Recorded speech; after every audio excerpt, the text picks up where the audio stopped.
மதுரை மாநாட்டுல பாத்தீங்கன்னா தமிழக வெற்றி கழக தலைவர் விஜய் சொன்ன ராஜா கதை கடந்த ஆண்டிலேயே 2021ஆம் ஆண்டிலேயே சீமான் அவர்கள் இதை சொல்லியிருக்காரு. அதே கதையை தான் விஜய் தற்பொழுது உல்டா செய்து தற்பொழுது பேசியது வைரல் ஆயிட்டு வருது. மதுரை பாரபத்தி பகுதியில தான் தமிழக வெற்றி கழகத்தின் 2வது மாநாடு மிக பிரம்மாண்டமாக நடைபெற்றிருந்துச்சு. இந்த மாநாட்டுல பாத்தீங்கன்னா எம்ஜிஆர், விஜயகாந்த் ஆகியோரை முன்னிலைப்படுத்தி விஜயும் பேசியிருக்காரு. அது மட்டும் இல்லாம எம்ஜிஆர் பாடல்களையும் பாட செய்தாரு.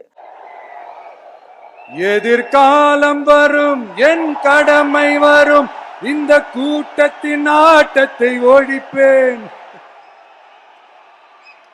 வழக்கமா சூப்பர் ஸ்டார் ரஜினிகாந்த் தனது மேடையில ஒரு கதை சொல்வாரு. அதே பாணியில தான் விஜயும் ஒவ்வொரு மேடையிலும் ஒவ்வொரு கதையும் சொல்லிட்டு வராரு. அந்த வகையில மதுரை மாநாட்டுல ஒரு ராஜா கதையும் சொல்லியிருக்காரு. அதாவது ஒரு ராஜாவிற்கு நல்ல தளபதி வேணும்னா இதற்காக ஒரு பரிசோதனையும் வச்சிருக்காரு. மொத்தத்துல 10 பேர்கள் இந்த பரிசோதனைக்கு வந்திருக்காங்க. 10 பேரிடமும் நெல் விதை ஒன்றையும் கொடுத்திருக்காரு. இதை யார் பெரிதாக வளர்க்கிறார்களோ அவர்தான் அடுத்த தளபதி என்றும் அறிவிச்சிருக்காரு. அதன்படி 10 பேர் இதற்கு வந்திருக்காங்க. ஒருவர் கையில மட்டும் விதை நெல் வளரவே இல்லை. மற்ற 9 பேரும் அந்த விதை நெல்லை பெரிதாகவே வளர்த்து கொண்டு வந்தாங்க. இதை பார்த்த ராஜா விதை நெல் வளராம கொண்டு வந்தவரை மட்டுமே தளபதியா அறிவிச்சிருக்காரு. இதற்கு காரணம் 10 பேருமே கொடுத்தது அவித்த நெல்லு தான். அவித்த நெல்லு எப்படி வளரும்? எனவே மற்ற 9 பேருமே பொய் சொல்லி ராஜாவை ஏமாத்திருக்காங்க. இவர்தான் உண்மையானவர் என்று அவரை கட்டி அணைச்சு பாராட்டியிருக்காரு. எல்லாருமே உண்மையாக இருக்க வேண்டும், பொதுமக்கள் நீங்கள் தான் அந்த ராஜா, நான் தான் அந்த தளபதி என்று கதையவே விஜய் அவர்கள் முடிச்சிருக்காரு. ஒரு நாட்டில் ஒரு ராஜா தனக்கு பக்கபலமா இருக்கிறதுக்காக, கூட துணையா இருக்கிறதுக்காக ஒரு தளபதியை தேடுறாரு. சரியான தகுதிகளோட ஒரு 10 பேர் செலக்ட் ஆகுறாங்க. ஆனால் அதில் ஒருத்தர் மட்டும் தான் செலக்ட் பண்ணணும். அதனால் அந்த ராஜா என்ன பண்ணுறாருன்னா ஒரு டெஸ்ட் வைக்கிறார். அந்த 10 பேர் கையிலையும் விதை நெல்லை கொடுத்து இதை நல்லா வளர்த்து கொண்டு வாங்க, ஒரு 3 மாதம் கழிச்சு வாங்கன்னு சொல்லி அனுப்பி வச்சிடுறாரு. 3 மாதம் கழிச்சு வரும்போது அதில் ஒருத்தர் ஆளு உயரத்துக்கு வளர்த்துருந்தாரு, ஒருத்தர் தோல் உயரத்துக்கு வளர்த்துருந்தாரு. அதில் ஒரு 9 பேரும் நல்லா வளர்த்து கொண்டு வந்திருந்தாங்க. ஒருத்தர் மட்டும் வெறும் தொட்டியோடவே வந்தார். என்னன்னு கேட்டதுக்கு, நானும் தண்ணி ஊற்றி ஊற்றி பார்க்குறேன், உரம் வச்சு பார்க்குறேன், வளரவே மாட்டேங்குது ராஜா, என்ன பண்ணுறதுன்னு தெரியலன்னு சொன்னதுக்கு ராஜா அவரை கட்டி அணைச்சிக்கிட்டு, இனிமே நீதான் என்னுடைய தளபதி, எல்லா அதிகாரமும் உனக்கு தான் சொன்னார். ஏன்னா அந்த 10 பேர் கையிலையும் ராஜா கொடுத்தது அவித்த விதை நெல், அது முளைக்கவே முளைக்காது. அந்த 9 திருட்டு பயலும் என்ன பண்ணியிருக்காங்கன்னா வேற விதை நெல்லை வாங்கி அதை வளர்த்துட்டு ராஜாவையும் மக்களையும் ஏமாத்திருக்கிறாங்க. ஆனா இவர் மட்டும் உண்மையை போட்டு உடைச்சிட்டார்.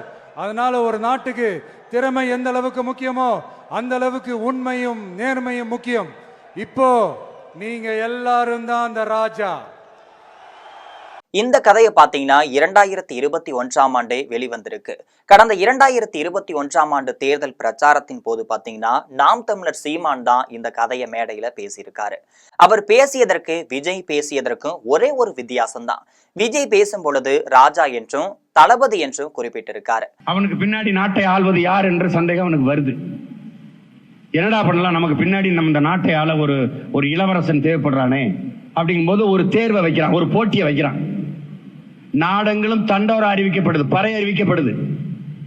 இந்த நாடு இளவரசர் தேர்வு செய்யப்பட போறார். இந்த நாட்டை மன்னருக்கு பிறகு ஆள்வதற்கு ஒரு இளவரசரை மன்னர் தேர்வு செய்ய இருக்கிறார். அதற்கான போட்டி நடக்கிறது. எல்லோரும் அரண்மனை வாசலுக்கு வரவும் வந்துட்டான். எல்லாம் சின்ன சின்ன பிள்ளைங்க, இந்த மாதிரி இந்த பச்சை பிள்ளைங்கள வரிசையா நிக்கிறான். எல்லாம் 8 வயசு 9 வயசு அப்படி 7 வயசு அப்படி பசங்க நிக்கிறான். எல்லாருக்கும் என்ன பண்றாரு, ஒரு ஜாடி, கொஞ்சம் மண்ணு, கொஞ்சம் விதை கொடுக்கிறார். விதை, இந்த விதையை முளைக்க வைத்து நன்றாக வளர்த்து கொண்டு வருபவன் எவனோ அவனே இந்த நாட்டின் இளவரசனாக தேர்வு செய்யப்படுவான். இதுதான் அறிவிப்பு.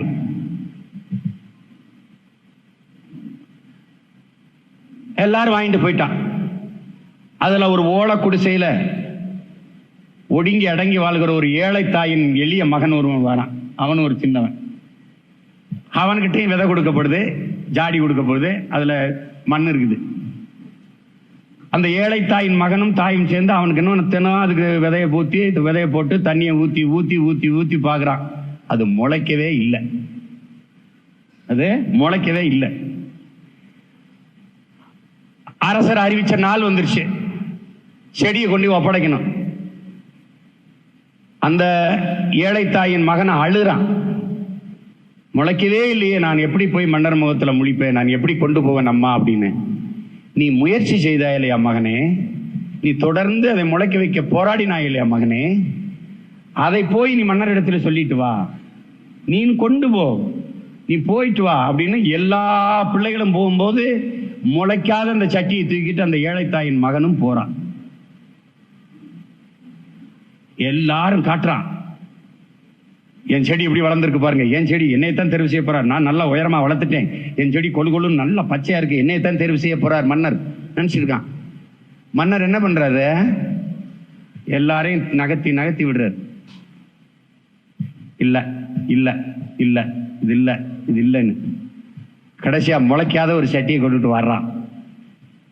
மன்னா, நான் பெருமுயற்சி எடுத்தேன், காலை மாலை இருவேளையும் இதுக்கு தண்ணீர் வைத்தேன், இதுக்கு உரம் வைத்தேன், தண்ணீர் விட்டேன், ஆனாலும் இந்த சட்டியில இந்த விதை முளைக்கவே இல்லையே மன்னா, நான் என்ன செய்யறதுன்னு சொல்றான்.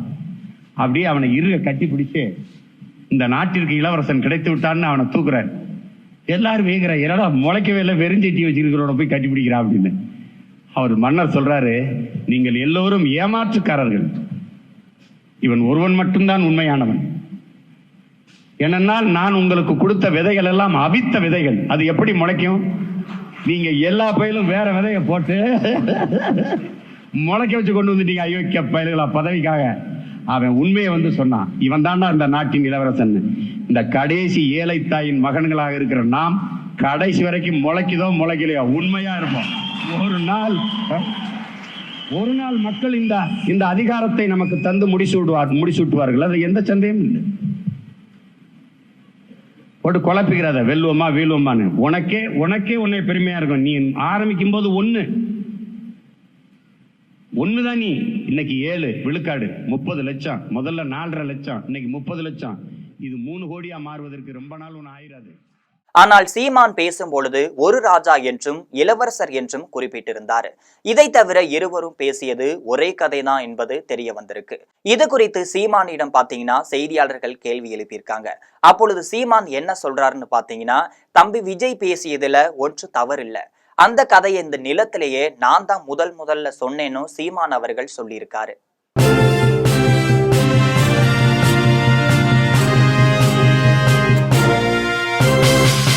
உடனுக்குடன் அப்டேட் தெரிந்து கொள்ள ஜெம் டிவி தமிழ் ஆப்பை இன்ஸ்டால் செய்யவும்.